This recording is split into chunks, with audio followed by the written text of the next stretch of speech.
Hello, future attorneys. I'm Keith from Last Call Bar Academy. Thanks for watching my course on federal civil procedure. This portion of the course will focus on jurisdiction and venue. The first topic is subject matter jurisdiction. Subject matter jurisdiction is a court's authority to hear a claim. A federal court may exercise three types of subject matter jurisdiction: federal question, diversity, and supplemental. But if the court lacks subject matter jurisdiction, the issue cannot be waived, and the court must dismiss the claim. The next topic is federal question jurisdiction.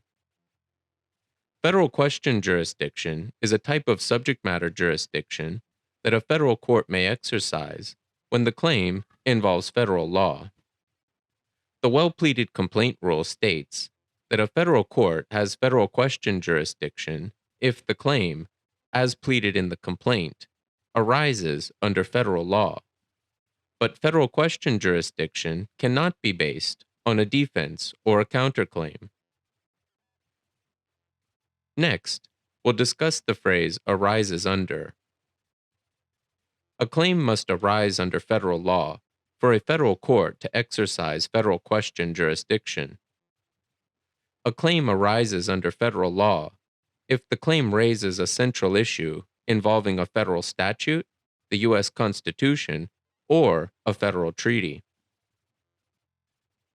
The next topic is diversity jurisdiction.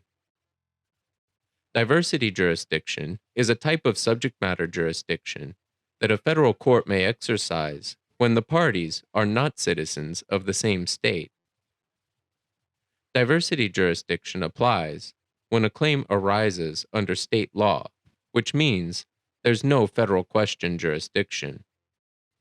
In that case, a federal court has diversity jurisdiction if two elements are satisfied.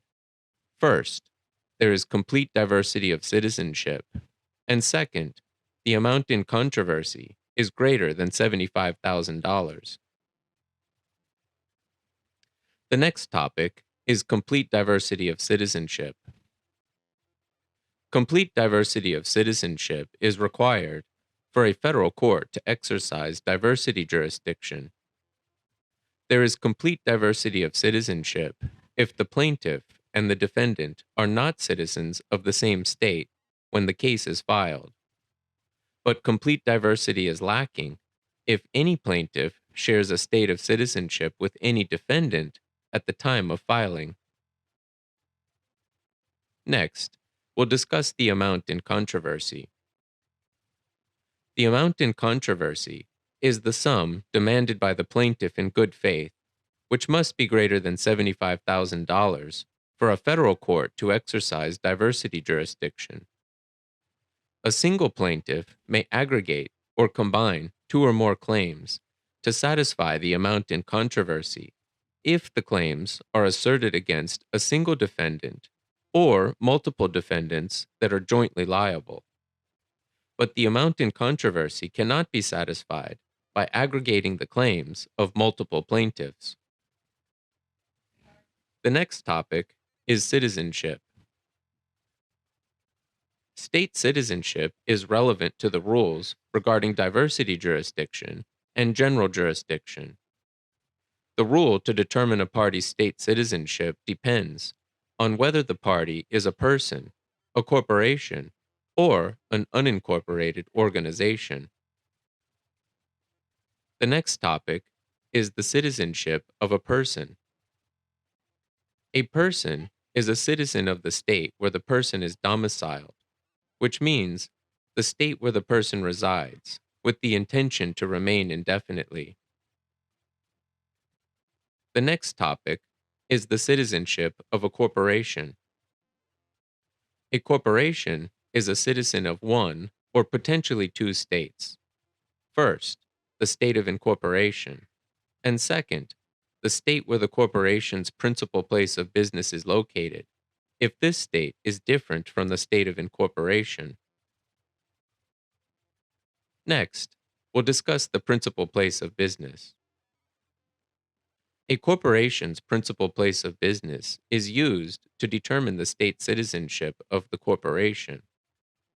The nerve center test states that a corporation's principal place of business is the corporation's nerve center, which means the headquarters, where the officers direct, control, and coordinate the corporation's activities. The next topic is the citizenship of an unincorporated organization. An unincorporated organization is a citizen of the same state or states as each and every member of the organization. Therefore, an unincorporated organization can be a citizen of many states. The next topic is supplemental jurisdiction. Supplemental jurisdiction is a type of subject matter jurisdiction that a federal court may exercise when a case involves two or more related claims. Supplemental jurisdiction applies when a federal court has subject matter jurisdiction to hear a claim asserted by the plaintiff. In that case, the court also has supplemental jurisdiction to hear any other claim, for example, a counterclaim, that is part of the same case or controversy. The next topic is removal. Removal is a procedure that allows a defendant to move a case from a state court to a federal court located in the same state. A case cannot be removed by a plaintiff, but a defendant may remove a case from state court to federal court if three elements are satisfied. First, the defendant files a notice of removal within 30 days after service of process. Second, all the defendants consent to removal if there are two or more defendants. And third, the federal court has subject matter jurisdiction. The next topic is improper removal. An exception applies to the removal rule even when the basic requirements for removal are satisfied. This exception states that removal is improper if the federal court's subject matter jurisdiction is based exclusively on diversity jurisdiction, and any defendant is a citizen of the state where the court is located. If a case is removed improperly, the federal court must remand or return the case back to the state court. The next topic is personal jurisdiction. Personal jurisdiction is a court's authority over the parties, particularly the defendant. A court may exercise two types of personal jurisdiction, general and specific. But if the court lacks personal jurisdiction, the defendant may waive the issue, or the court must dismiss the case. The next topic is general jurisdiction. General jurisdiction is a type of personal jurisdiction that a court may exercise over a defendant, regardless of the claim. A court has general jurisdiction if the defendant is a citizen of the state where the court is located, or the defendant is a person and was personally served with process while voluntarily present in the state where the court is located. The next topic is specific jurisdiction. Specific jurisdiction is a type of personal jurisdiction that a court may exercise over an out-of-state defendant when the claim is related to the defendant's in-state activity. A court has specific jurisdiction over an out-of-state defendant if three elements are satisfied. First, the defendant has minimum contacts with the state. Second, exercising personal jurisdiction over the defendant does not offend traditional notions of fair play and substantial justice. And third, the claim is related to the defendant's minimum contacts with the state. Next, we'll discuss minimum contacts. A defendant must have minimum contacts with the state for a court in that state to exercise specific jurisdiction. The purposeful availment test states that a defendant has minimum contacts with the state if the defendant purposefully conducted activity in the state or activity directed at the state, and received an availment or a benefit from this activity. But merely placing products in the stream of commerce does not create minimum contacts with the states where the products end up. The next topic is notice. Reasonable notice of a case must be provided to the defendant under the due process clauses of the U.S. Constitution. Notice is proper if it is reasonably calculated, under all the circumstances, to apprise or inform the defendant of the pending case, and to give the defendant an opportunity to respond. In federal court, notice is provided through service of process. The next topic is service of process. Service of process is the method of providing a defendant with reasonable notice of a case. In federal court, the proper method of serving process depends on whether the defendant is a person or an organization. The next topic is serving process on a person. If the defendant is a person, the plaintiff may serve process in any of the following ways. First, by delivering a copy of the summons and the complaint to the defendant personally. Second, by leaving a copy of the documents at the defendant's home with a person of suitable age and discretion who resides there. Third, by delivering the documents to an agent authorized by appointment or by law to receive service of process. Or fourth, by following state law for serving process in the state where the court is located or the state where the defendant is served. The next topic is serving process on an organization. If the defendant is an organization, the plaintiff may serve process in either of the following ways. First, by delivering a copy of the summons and the complaint to an officer, a managing or general agent, or any other agent authorized by appointment or by law to receive service of process.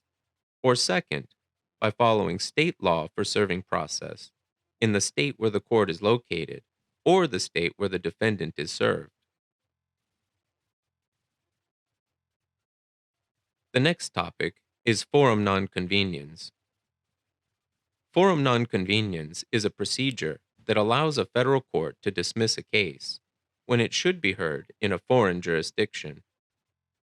Forum nonconveniens applies when a federal court has subject matter jurisdiction and personal jurisdiction.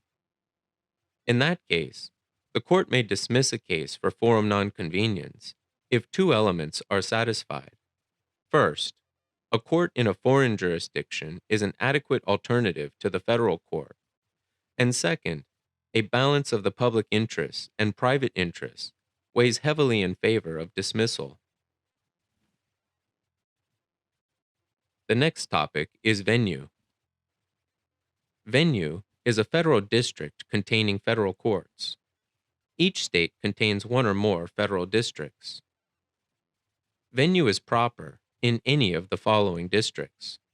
First, a federal district where any defendant resides, but this provision applies only if all the defendants reside in the state where the district is located. Second, a federal district where the events giving rise to the claim occurred. Or third, any federal district where any defendant is subject to the court's personal jurisdiction, but this provision applies only if there is no proper venue under the first two provisions of this rule. The next topic is transfer. Transfer is a procedure that allows a case to be moved from a court in one venue to a court in another venue.